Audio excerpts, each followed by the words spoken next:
a magic word. Here in the secret kindergarten, the world's best show for kids is starting. The Secret Kindergarten Radio Show. Use your ears and your imagination. We're going to play, we're having fun. The Magic Secret Kindergarten on the Revolution Radio Station.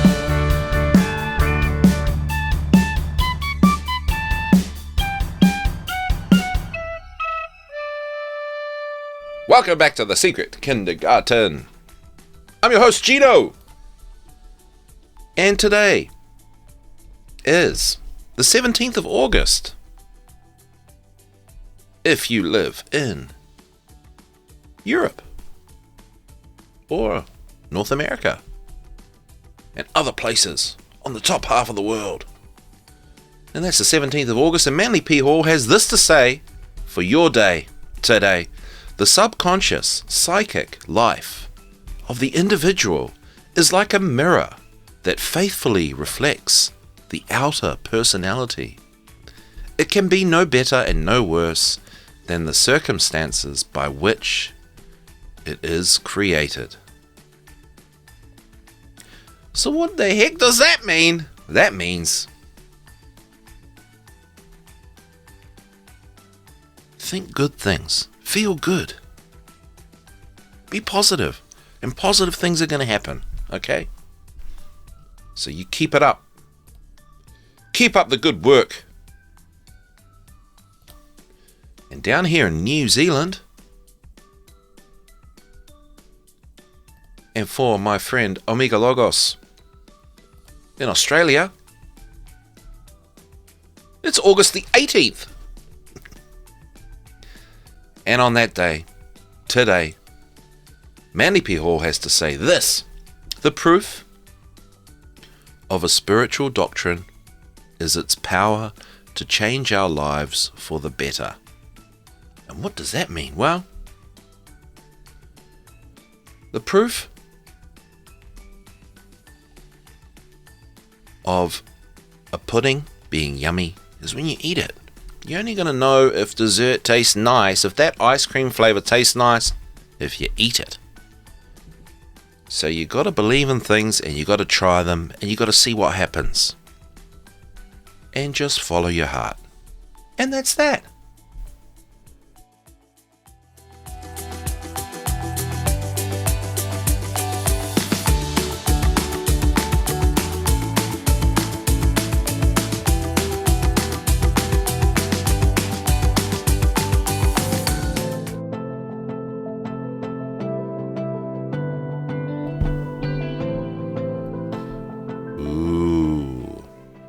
Brought to you by the Seagull. There's plenty of them down here in New Zealand.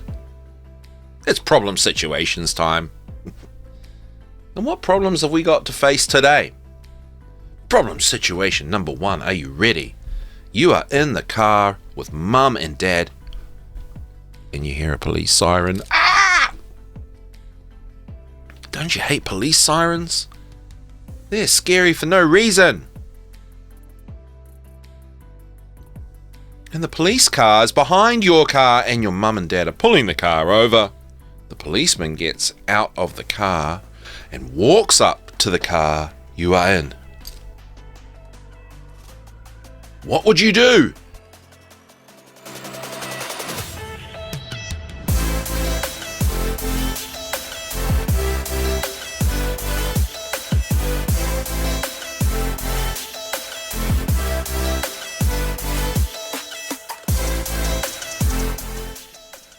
How would you feel when a policeman was coming up to your car?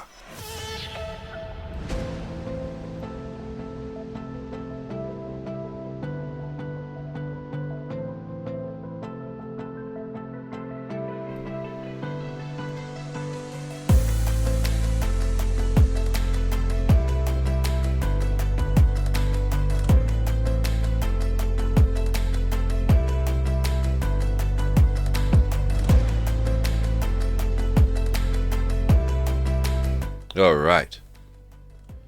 Problem situation number 2. You are playing outside in the garden and you see a cat trying to catch a bird. Well, the cat catches the bird and eats it, crunching and munching that yummy bird. How would you feel?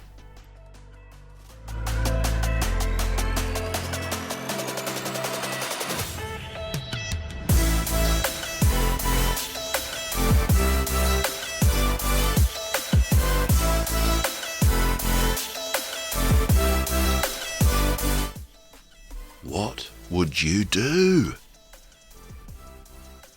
if your cat was eating a bird?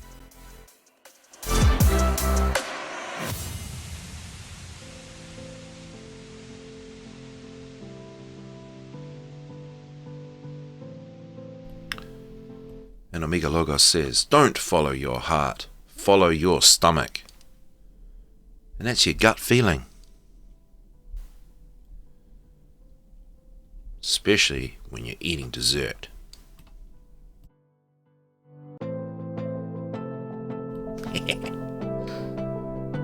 Alright. Problem situation number 3. I am going slow today. I haven't finished my coffee. Right, you are walking down the street with your mum and your dad, or your mum or your dad, or your caregiver, or whatever. And a bird flies past and does a big poo on your head. What should you do?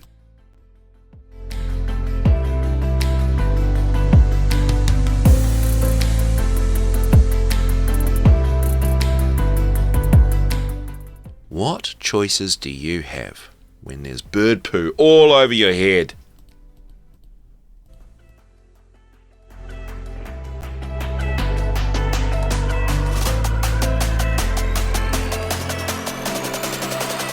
Aren't you lucky to have a bird poo on your head?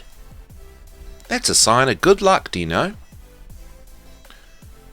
Alright. Problem situation number 4. You are in the car with mummy and daddy again. You drive past the hospital and you see lots of very sick people outside. They look very sick. Some of them look like they're dying. How would you feel?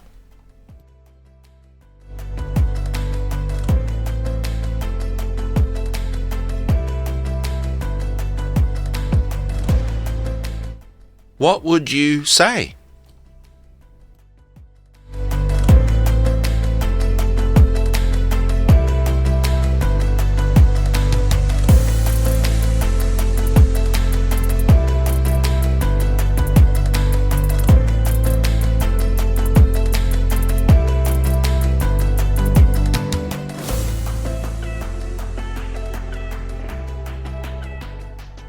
Hey, I've got some answers in the chat here.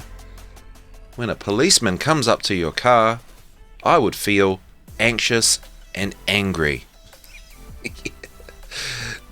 I would feel anxious and angry too. Exactly those two feelings. And then I would get out of the car, and then the policeman would yell at me, "You get back in the car, I'm the policeman." It's a true story. And then I'd look all the way down where the policeman is, all the way down there, because he's only 2 feet tall. And I'd say, okay, I'll get back in the car to make you feel less anxious and angry yourself. And if you saw a cat eating a bird, Omega Logos said, I would laugh out loud and leave the cat be. I would leave the cat be, but I probably wouldn't laugh out loud. But you know what? The bird loves the cat, and the cat loves the bird. And that's just love in their world. And if a bird poos on Omega Logos, he would be disgusted and laugh at the same time. And same here, that's what I'd do. And if Omega Logos saw lots of sick people,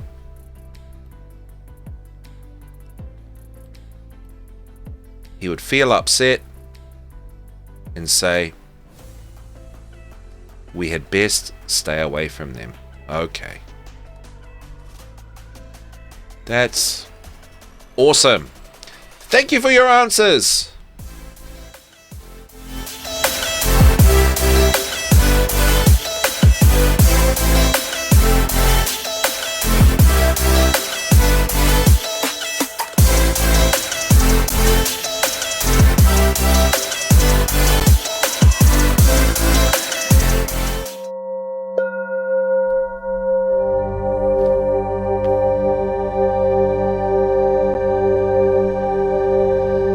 It is time for me to have a relaxing sip of my coffee.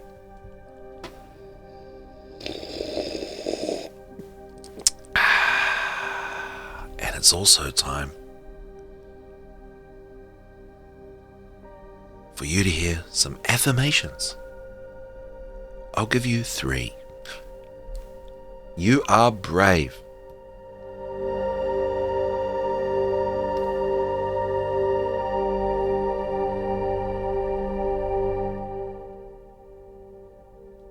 You are smart.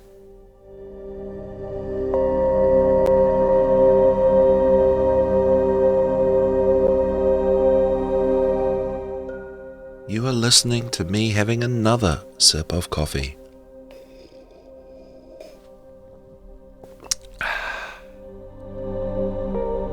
It's true.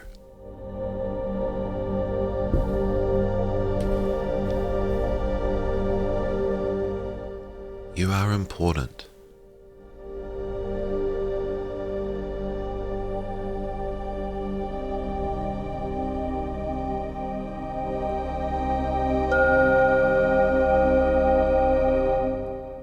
You are appreciated.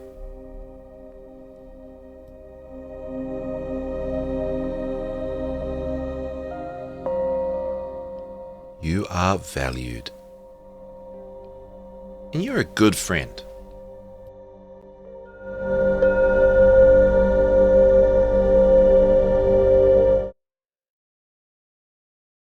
Okay, so stop feeling sorry for yourself. Today you will shine. Your future is bright. For goodness sake.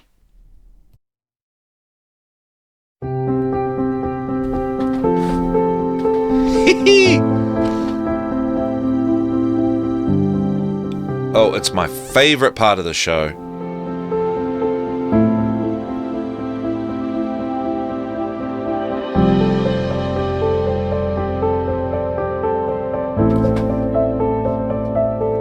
I want to talk to you about my little bee friends.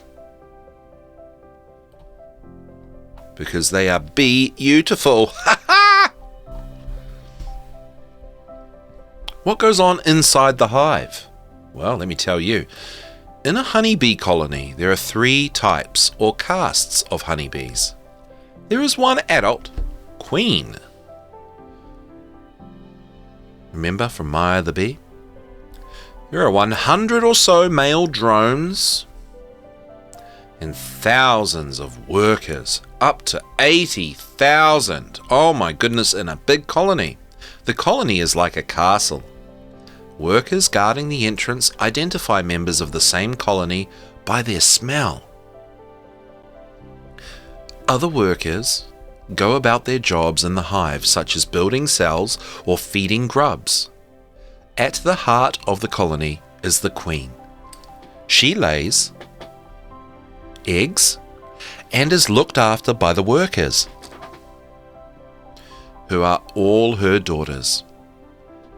The queen is bigger than the other bees,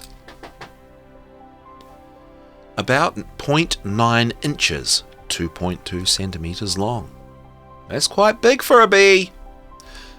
If the colony gets too large, the queen sends out scouts to find a place suitable for a new colony.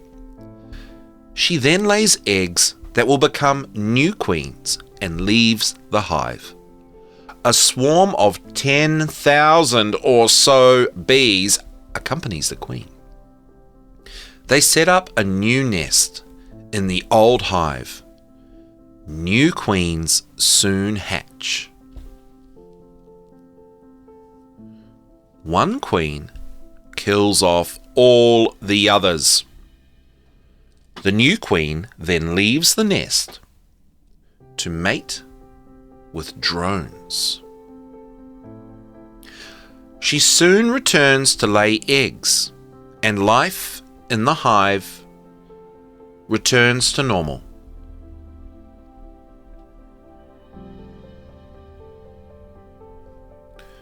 Let's talk about nectar and pollen. Bees make honey from nectar. Nectar is a sugary liquid made by certain flowers, especially for bees. Why are flowers so helpful to bees? Well, they do expect something in return. The bees spread pollen from flower to flower. Pollen must be transferred from one flower to another to make seeds. Plants can't do that themselves because they can't move around, so bees help. And that's why bees are super amazing. Many flowers have brightly coloured petals and sweet scents that attract bees. The petals often have ultraviolet lines or guides that only the bee can see. These guides direct the bee to the nectar. While drinking the nectar, pollen brushes onto the bee's hairs. As the bee flits from flower to flower, it spreads pollen among the flowers. That is called pollination. It also makes bees very useful to fruit farmers.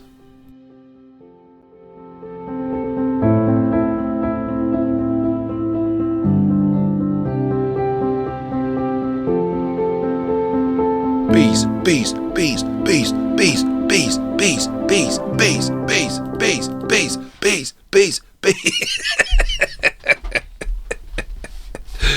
I don't know why that was funny, but I thought it was funny. And now it is time to read you a lovely Brothers Grimm story. This one is called, on page 786 in my big fat Brothers Grimm book, this one's called The Rose. Alright, here we go. Once upon a time, there was a poor woman who had 2 children. The youngest had to go into the forest every day to fetch wood. Once, when he had gone deep into the forest, he met a small child who was nevertheless very strong, and the child helped him diligently gather wood and drag it right up to the house. Then, in the wink of an eye, the child had disappeared. The boy told his mother all about this, and at first she would not believe him. Finally, the boy brought his mother a rosebud and told her that the beautiful child had given him the bud and would come again when the rose began to bloom. The mother placed the rosebud in water. One morning, her son did not get out of bed.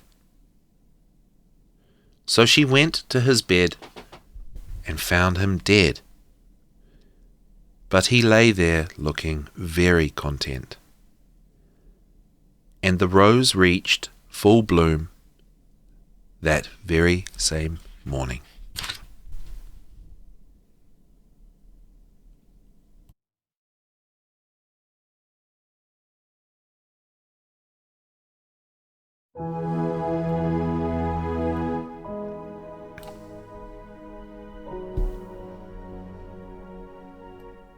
Close your eyes.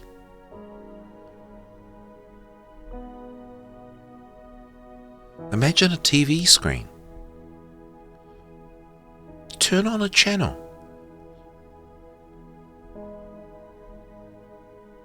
And picture in your mind what is happening. What do you see?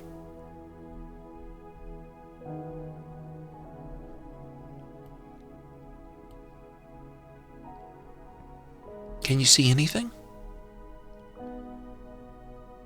Can't see anything? Well, change the channel. What do you see now?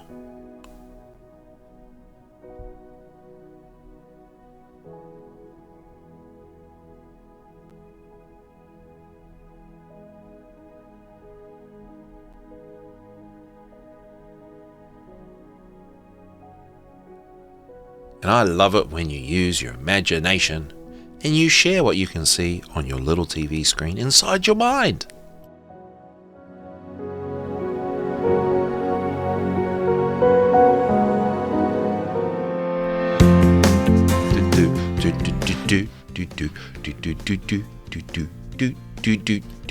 Oh, I've been rushing along, haven't I? But that's good. Imagination. Visualization exercises, good activity, excellent activity for all the family to do every morning before breakfast, okay? So just do it. Do it. And take a big, deep breath.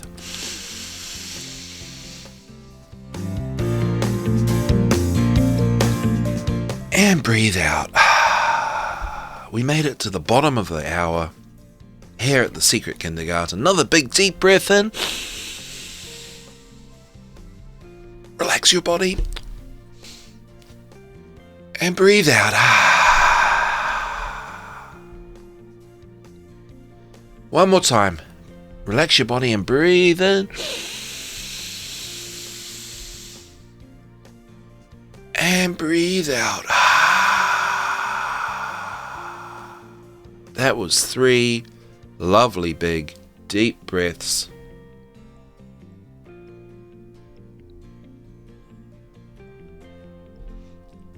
Thank you so much for tuning in to the Secret Kindergarten radio show for young children, the best radio show for young children on Revolution Radio. It's also the only one. And it's the best show for kids on the planet. All right. I love you. Bye-bye.